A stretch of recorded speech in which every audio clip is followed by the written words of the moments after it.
अब इसके बाद में हम लोग को देखना है क्रिस्टलीय ठोस की तुलना करना है। जितना भी क्रिस्टलीय ठोस के हम लोग 4 टाइप्स पढ़े थे, आपका आयनिक ठोस, धात्विक ठोस, सहसंयोजक ठोस, और इसके अंतर्गत जितने भी हैं आपका अध्रुवीय आणविक ठोस, ध्रुवीय आणविक ठोस और हाइड्रोजन बॉन्डेड आणविक ठोस, इस सब का एक जगह तुलना कर लेंगे, जिससे जितने भी क्वेश्चन पूछते हैं उस सब का यहाँ पे आपको पता चल जाएगा कि कैसे क्या होता है।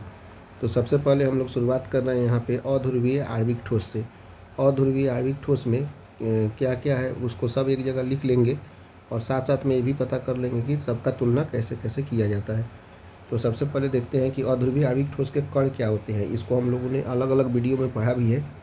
तो अध्रुवीय आणविक ठोस में जो कण होते हैं निश्चित रूप से अध्रुवीय अणु होते हैं। यहाँ पे लिख लेते हैं हम लोग, यहाँ पे क्या होते हैं, अध्रुवीय अणु, और साथ साथ में अणु या हो सकते हैं यहाँ पे परमाणु।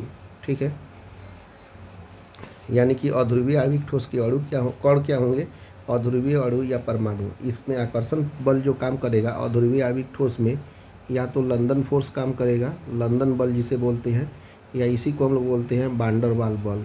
ठीक है, वान डेर वाल बल, ये दोनों में से कोई भी काम करेगा।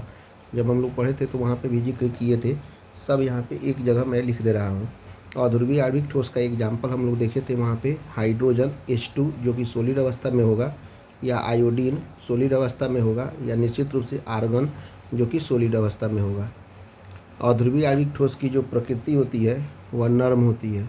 ठीक है, नर्म या मुलायम बोल सकते हैं। अध्रुवीय आणविक ठोस की जो चालकता होती है वह विद्युत का कुचालक होता है, यानी कि अध्रुवीय आणविक ठोस कुचालक होंगे, और इसका गलनांक जो होगा वह बहुत ही कम होगा, बहुत कम होगा। इस तरह से हम लोगों ने देख लिया अध्रुवीय आणविक ठोस की जो भी प्रॉपर्टी है सब एक जगह मैंने कर दिया।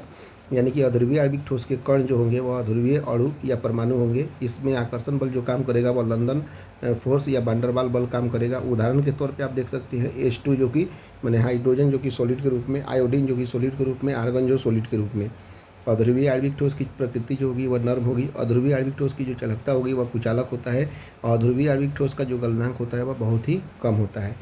ये सब को हमने अलग भी देखा है, पढ़ा है इसके पहले वाले टॉपिक में।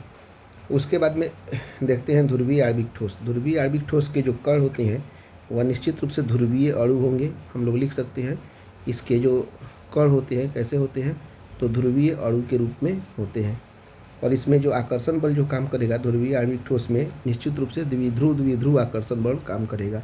यानी कि द्विध्रुव आकर्षण बल यहाँ पे काम करेगा। डाइपोल अट्रैक्शन फोर्स काम करेगा। इसका एग्जाम्पल आप देख सकते हैं ध्रुवीय आणविक ठोस का। एक तो एग्जाम्पल हो जाएगा HCl जो कि सॉलिड अवस्था में होगा, और दूसरा हो सकता है SO2, वो भी सॉलिड अवस्था में होगा। ध्रुवीय आणविक ठोस की प्रकृति भी नर्म टाइप से होती है, यानी कि मुलायम होता है, नर्म होता है, और ये भी विद्युत का क्या होता है, कुचालक होता है। ध्रुवीय आणविक ठोस भी विद्युत के क्या होंगे, कुचालक ही होंगे, विद्युत के कुचालक होंगे, और इसका गलनांक कम होगा, बट अध्रुवीय आणविक ठोस से थोड़ा सा मतलब अधिक होगा, दोनों में अगर कंपेयर करेंगे तो। इस तरह से अध्रुवीय आणविक ठोस और ध्रुवीय आणविक ठोस का कंपेयर हम लोगों ने कर लिया। अब उसके बाद में नेक्स्ट हम लोग देखते हैं हाइड्रोजन बॉन्डेड आणविक ठोस, यानी कि हाइड्रोजन बंध आणविक ठोस में क्या होता है, इसके कण जो होते हैं अधिक ध्रुवीय वाले अणु होते हैं। अधिक ध्रुवीय अणु जो होते हैं ये इसके कण होते हैं, और इसमें जो आकर्षण बल जो काम करता है वह हाइड्रोजन बॉन्ड, यानी कि हाइड्रोजन बंध यहाँ पे आकर्षण बल के रूप में काम करता है। इसका एग्जाम्पल देखिएगा तो HF सॉलिड के रूप में, या आप H2O सॉलिड के रूप में, माने जल भी सॉलिड के रूप में होता है, और NH3 भी सॉलिड के रूप में। ये सभी आपके एग्जाम्पल हैं हाइड्रोजन बॉन्डेड आणविक ठोस के। इसकी प्रकृति जो होती है नर्म न होकर क्या होती है, कठोर होती है, लेकिन ये भी विद्युत का कुचालक ही होता है। ये विद्युत का कैसा होता है, कुचालक होता है। ठीक है, इतना हम लोग देख लिए। और इसका गलनांक इसका कम ही होता है। ठीक है, यानी कि हम लोग तीनों को देख लिए, अध्रुवीय आणविक ठोस, ध्रुवीय आणविक ठोस और हाइड्रोजन बॉन्डेड आणविक ठोस। एक जगह आप लोग कर लीजिएगा, जिससे आपको मतलब अगर डिफिनेशंस भी पूछता है तो यहीं से आप लोग बना के लिख सकते हैं। उसके बाद में आयोनिक ठोस में अब हम लोग देखते हैं। आयनिक ठोस में निश्चित रूप से आयन है, तो निश्चित रूप से इसके कण क्या होंगे, आयन होंगे। ठीक है, और इसमें आकर्षण बल निश्चित रूप से आयन होने के कारण यहाँ पे आयनिक बंध काम करेगा। आकर्षण फोर्स के रूप में कौन सा बंध काम करेगा? आयनिक बंध काम करेगा। ठीक है, उदाहरण के रूप में अगर देखना चाहें आयनिक ठोस का तो सबसे बढ़िया एग्जाम्पल NaCl है, उसके बाद में CaO है, कैल्शियम ऑक्साइड, उसके बाद में Na2SO4 है, यानी कि सोडियम सल्फेट। यह प्रकृति में जो होता है कठोर होता है, निश्चित रूप से कठोर होगा, क्योंकि दोनों के बीच में क्या है? आयन लगा हुआ है। आयन जो होता है काफ़ी मजबूती से एक दूसरे को पकड़ा हुआ रहता है। पॉजिटिव और निगेटिव एक दूसरे के साथ में जब जहाँ भी रहेंगे तो निश्चित रूप से दोनों में काफ़ी जो बंध होगा वो बहुत ही मजबूत होगा। और दूसरा इसमें प्रॉपर्टी क्या होता है? भंगुर हम लोग देखे थे, यानी कि भंगुर होता है। भंगुर का मतलब क्या होता है? उसको जोर से पकड़ने पे वो टूट जाएगा, तो यानी कि कठोरता भी होती है, साथ साथ में इसमें भंगुरता भी पाया जाता है। ठोस के रूप में वह निश्चित रूप से जो होंगे कुचालक होगा, यानी कि जब ठोस के रूप में हम लोग लेंगे तो कुचालक होगा, लेकिन जब गलित अवस्था में जो होगा यह विद्युत का क्या हो जाएगा? गलित अवस्था में विद्युत का सुचालक हो जाएगा। गलित अवस्था में विद्युत का क्या हो जाएगा? सुचालक हो जाएगा। इस चीज़ को हम लोगों ने डिटेल्स में पढ़ा था एग्जाम्पल देकर भी, और इसका गलनांक निश्चित रूप से अधिक होता है। इन तीनों के अपेक्षा में गलनांक आयनिक ठोस का सबसे अधिक होता है।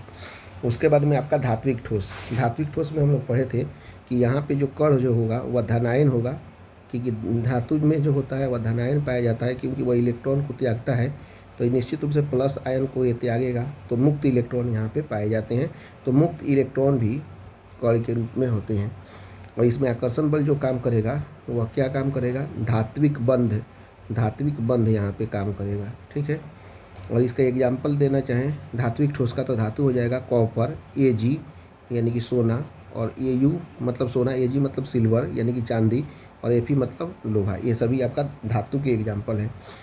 धातु की प्रकृति क्या होती है? निश्चित रूप से एक तो ये कठोर होगा, दूसरा नंबर में आपका है कि ये तन्य होगा, और तीसरा नंबर प्रॉपर्टी क्या है कि आधात वर्धनीय होगा। ठीक है, आधात वर्धनीय होगा। और ये विद्युत का निश्चित रूप से धातु जो होते हैं विद्युत के सुचालक ही होते हैं, विद्युत के सुचालक होते हैं, और इसका गलनांक जो होता है वह अधिक होता है। ठीक है, लास्ट और सहसंयोजक ठोस में के अणु जो कण जो होते हैं वो परमाणु होते हैं। परमाणु इसके कण होते हैं सहसंयोजक ठोस के, और इसमें आकर्षण बल जो काम करता है वह सहसंयोजक बंध काम करता है। सहसंयोजक बंध काम करता है, आप लिख लेंगे, सहसंयोजक बंध काम करता है। इसका एग्जाम्पल निश्चित रूप से हमने देखा था उस समय, हीरा। दूसरा नंबर पे आपका हो जाएगा ग्रेफाइट। ठीक है, तीसरा नंबर पे आपका आ जाएगा सिलिकॉन कार्बाइड यानी कि SiC। ये कठोर होगा, निश्चित रूप से कठोर होता है। हीरा भी कठोर होता है, ग्रेफाइट भी कठोर होता है, और सिलिकॉन कार्बाइड भी कठोर होता है। ये विद्युत का कुचालक होगा। सामान्यतः यह विद्युत का कुचालक होता है।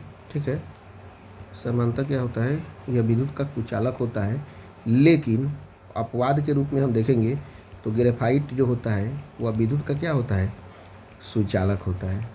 और ग्रेफाइट विद्युत का सुचालक होने के पीछे कारण क्या है कि इसके अंतिम कक्षा में जो है, कार्बन के अंतिम कक्षा में 4 इलेक्ट्रॉन होते हैं जो पेयर बनाते हैं, लेकिन बॉन्ड पेयर बनाते हैं, लेकिन सहसंयोजक बंध बनाते हैं, लेकिन इसके पास में 3 ही, ग्रेफाइट के पास में 3 ही पेयर बन पाता है, और एक हमेशा मुक्त इलेक्ट्रॉन के रूप में रहता है। इसीलिए मुक्त इलेक्ट्रॉन होने के कारण, अंतिम कक्षा में मुक्त इलेक्ट्रॉन होने के कारण ग्रेफाइट सुचालक होता है। बट हीरा जो होता है वह चारों बॉन्ड बना लेता है, चारों एटम उसके पेयर बना लेते हैं, जिसके कारण वह विद्युत का कुचालक है। उसके बाद में इसका गलनांक जो होता है बहुत ही अधिक होता है। तो इस तरह से हम लोगों ने ये सारे प्रॉपर्टीज को एक जगह लिख लिया। तो एक बार हम लोग ठीक से अध्ययन कर ले रहे हैं फिर से।